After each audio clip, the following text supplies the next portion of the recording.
Now to Egypt's tentative new dawn.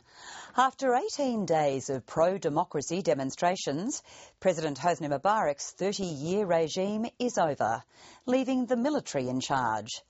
The generals say their rule is temporary and will only last until democratic elections are held, which could be as soon as 6 months away.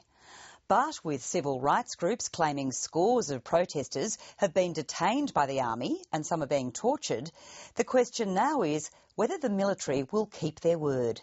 The ABC's Middle East correspondent Ben Knight reports from Cairo.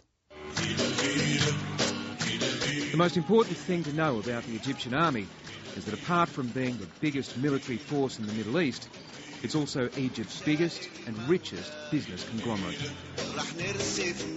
Behind the tanks and the guns, it has massive interests in manufacturing, agriculture and real estate. It owns resort hotels and factories that make everything from cars to dishwashers to olive oil. Some estimates say it makes up more than 10% of the country's economy. And if these soldiers rise high enough in the ranks, they know they'll be rewarded for their loyalty with a healthy slice of the action. The military has been the power behind the throne for 60 years. People say the regime has fallen. I argue the president has fell. The regime has not, because the regime that has ruled Egypt for the past 60 years is still, or has been, the military establishment, which continues to control the situation today in Egypt. So effectively the structure is the same. And it has the most to lose if Egypt moves to a democratic system of government.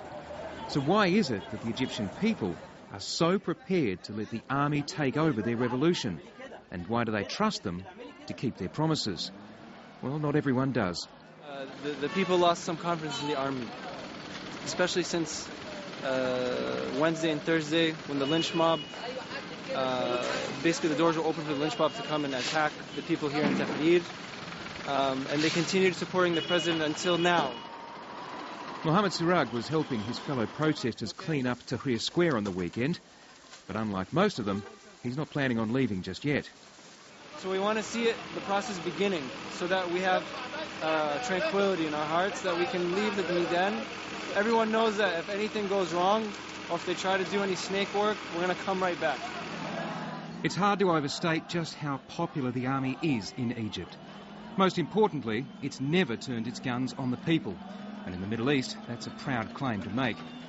Egyptians have long felt that if their government ever turned on them, it would be the army that saves them. So when the police disappeared from the streets in January and the army arrived, they were welcomed as heroes. These are the real men, the biggest sacrifices. The heroes. Some individual soldiers even joined the protests.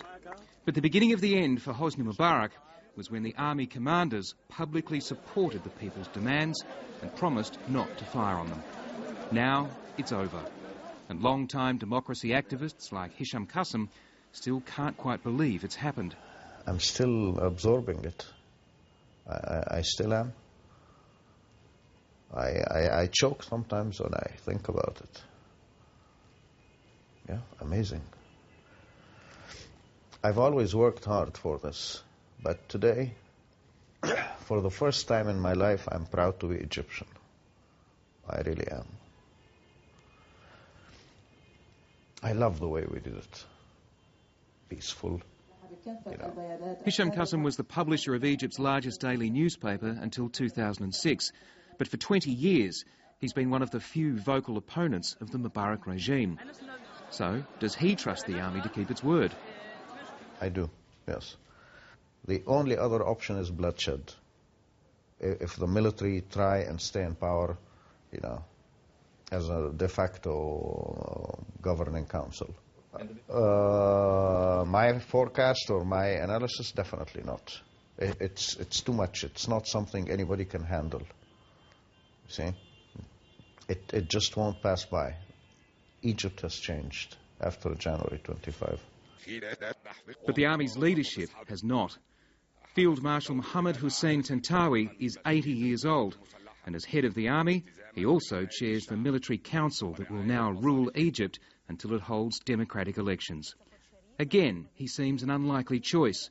Leaked cables have described him as Mubarak's poodle, resistant to change, and without the energy or world view to do anything other than maintain the status quo. Yet 4 times in the past week, he's promised the Egyptian people that all of their demands will be met and on time. Tariq Osman believes the army will simply be unable to go against the momentum for change. It is supported by tens of millions in the massive demographic block of the Egyptian middle class. A clash, even if it's only psychological clash between the military and these aspirations of the millions in the middle class, in my view, is unlikely. Egyptians might seem comfortable with the huge change they're about to undertake, but some of their neighbours are not. In Israel, the talk has all been about what happens when the Islamist Muslim Brotherhood becomes the next ruling party of Egypt. I can't tell you how much time I spent explaining, to different American administrations, diplomats, etc., that is not the case, that the Brotherhood have been trying to get to power for 82 years and they have failed, that they are there because Mubarak is preventing people like me from going out on the street, but they're working through mosques. Mubarak was not able to close mosques, so that became the clear, visible opposition of Mubarak.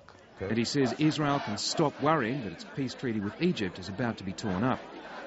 We will prove to the world, that this is not a radically Islamic country, that we refuse to be identified politically as Muslims, This is our religion, not our political affiliation. And I guess that's the only way we're going to diffuse that fear. But for Egyptians like Mohammed Sarrag, the focus will be much closer to home.